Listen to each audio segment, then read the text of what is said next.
In this twisted, truth-denying culture we find ourselves in America, I want to go on record saying that I am pro-manhood. Men are remarkable human beings, and I love the way God designed them.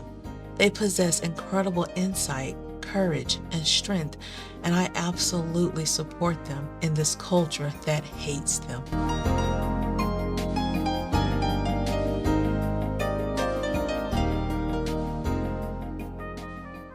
Hey guys, how's it going? This is Jacqueline, the unimportant homemaker, and today let's talk about womanhood.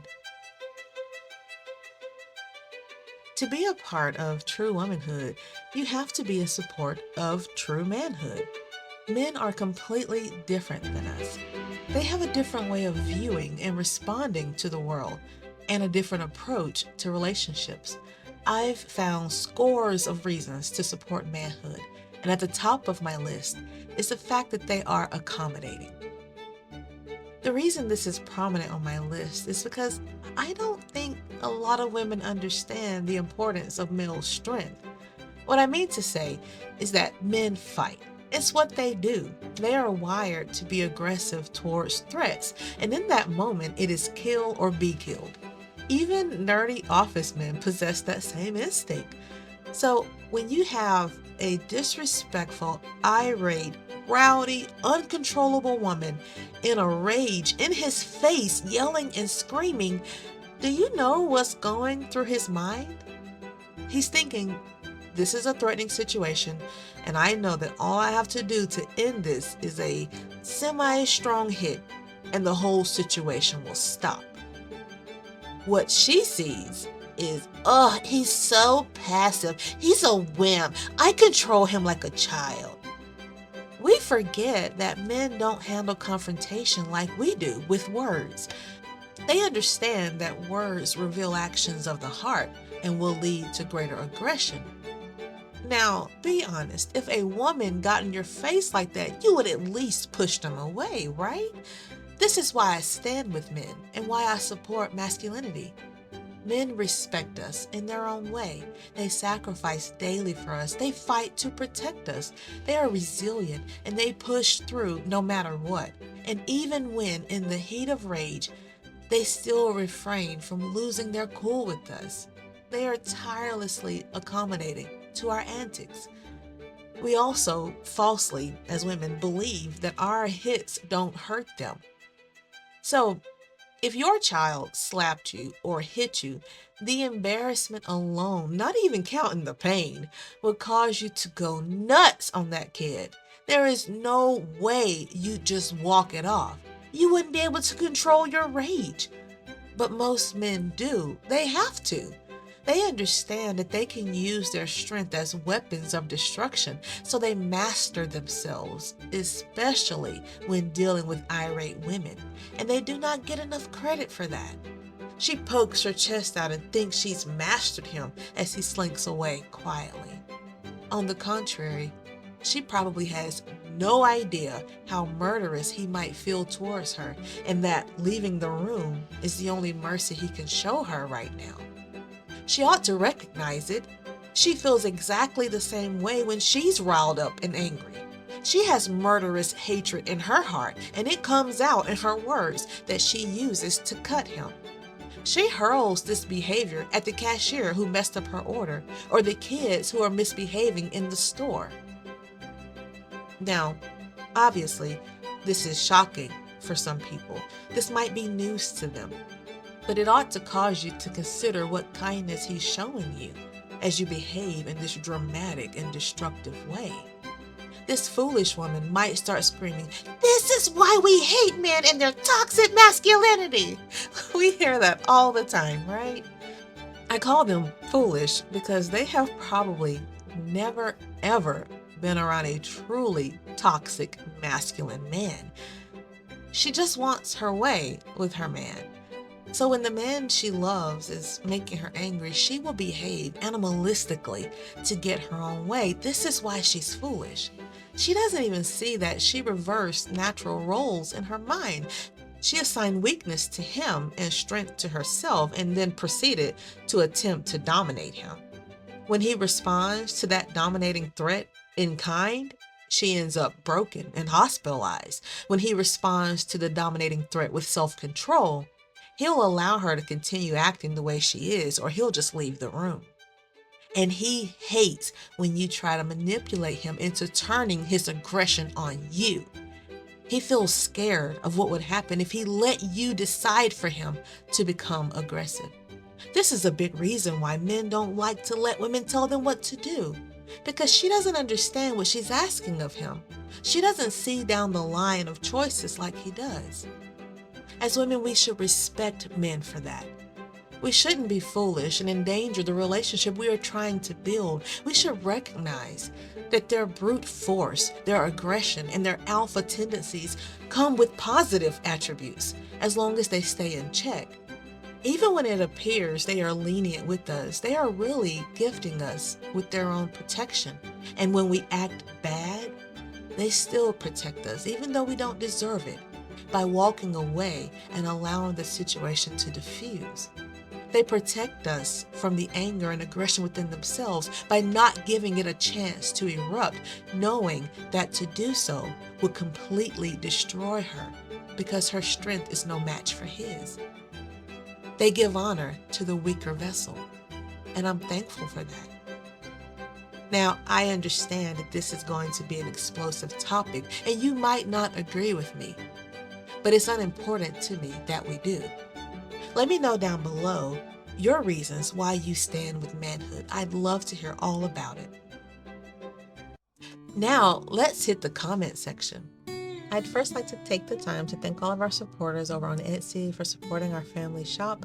We are very thankful for your kindness, and we hope that you love your new apothecary products. Now, the first comment is from Nancy Heath, who said, I have 4 grown boys that now have their own kids. While mine were growing up, I always made a point to be there when they wanted to talk or vent. No matter how late at night it was or how tired, I was available to them to talk. They have told me in their adult years how they appreciated that. Even now they are in their 30s and almost 40s, they still know I'm available to talk or just listen anytime. Love never fails. I'm also trying to carry this over to be there for my grandchildren when they need someone to listen to them. It's important to them and me. I love this comment. It's very encouraging to see that you've taken your job seriously as a mother who wants to comfort and be there for her children, and now you are doing it with your grandchildren as well. I'm sure they are very blessed to have you, and thank you so much for sharing. Next comment is from Christy Thomas, who said, oh, Christy Thomas, like off the Babysitter's Club.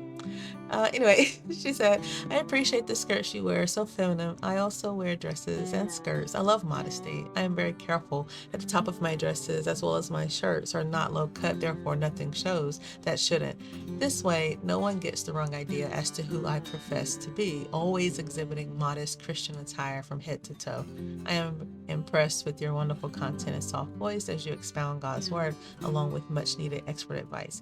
Thank you so much for this comment, Christy. It's very encouraging. I also have found that modesty is very, very beautiful, very feminine, and I love that God has called us to this. It's such a kindness to us to be able to exhibit this beautiful attire, this beautiful mindset.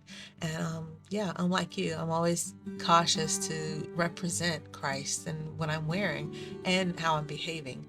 And so I just love that we are of one mind and one spirit. Thank you so much for chiming in. Okay, next let's hear from Mrs. Brayman, who said, your gardens are lovely. Thank you. I'm looking forward to ours coming in. Things are just beginning to bud at our home. I'm very happy to hear that. The comment you made about mothers helpers brought back fond memories.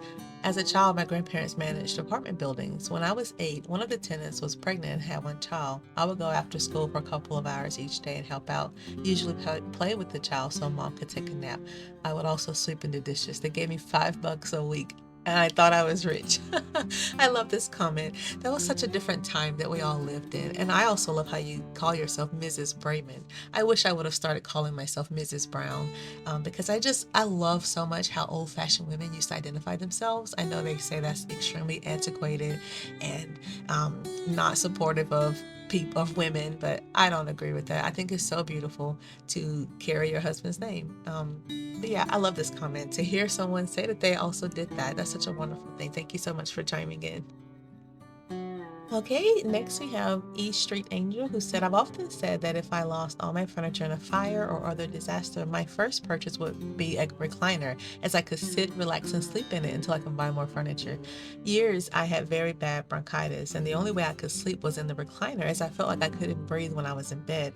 I needed to sleep semi upright, and no matter how I placed and stacked pillows in bed, I couldn't get comfortable enough to stay asleep. Even now, I sleep in the recliner when I have a cold, as I just can't sleep flat in bed when I have trouble breathing or a bad cough. My mother-in-law broke her shoulder years ago, and the doctor said for her to sleep in a recliner for comfort, as well to prevent her rolling over in her sleep onto the bad side. It's relaxing to simply sit with my feet up, but to stretch back in the recliner for a bit is super relaxing, like being cradled in a cloud.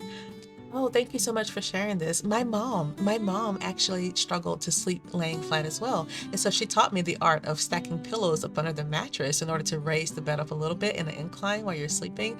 And so I do that every winter, especially during, like allergy season or cold season. I'm all stuffy as well. So I'm glad to hear that this is such a good thing for some people. I had no idea that recliners were so purposeful. I know I love to go to my parents' house and see my dad relaxing in his recliner, but I also know too that it has therapeutic purposes. And so I'm just so glad to join you guys in having this comfortable chair in my home that serves my family and that we're all enjoying. And so thank you so much for sharing that this helps you therapeutically. I'm very happy to hear that.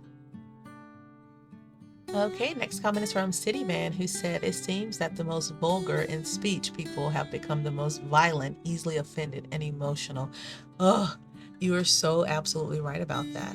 It's pretty incredible when you think about just how free everyone feels to behave like wild animals. I talk about the feral woman because I have been just stunned to see on YouTube some of these women that are just screaming and yelling and raging. And I don't know, where are they coming from? Where did they get this type of unrestrained behavior? I, I don't know. It's such a tragic thing to see in women. I'm just so, my heart is so sad every time I witness it. But thank you so much for commenting. Okay, we have Jamie C, who said, I typically take a 30-minute nap most days on my lunch break. I don't regret it either. It helps me steam ahead to bedtime. My hubby and I are considering getting a couple of recliners. The massage function would be nice.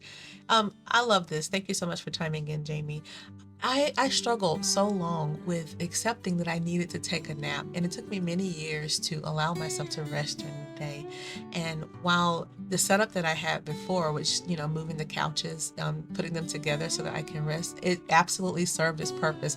But now that recliner, I get so much out of that quick little nap. I don't even like make any excuses now. I look forward to taking that little power nap so I can continue on for the rest of the day. So yeah, I completely agree with you.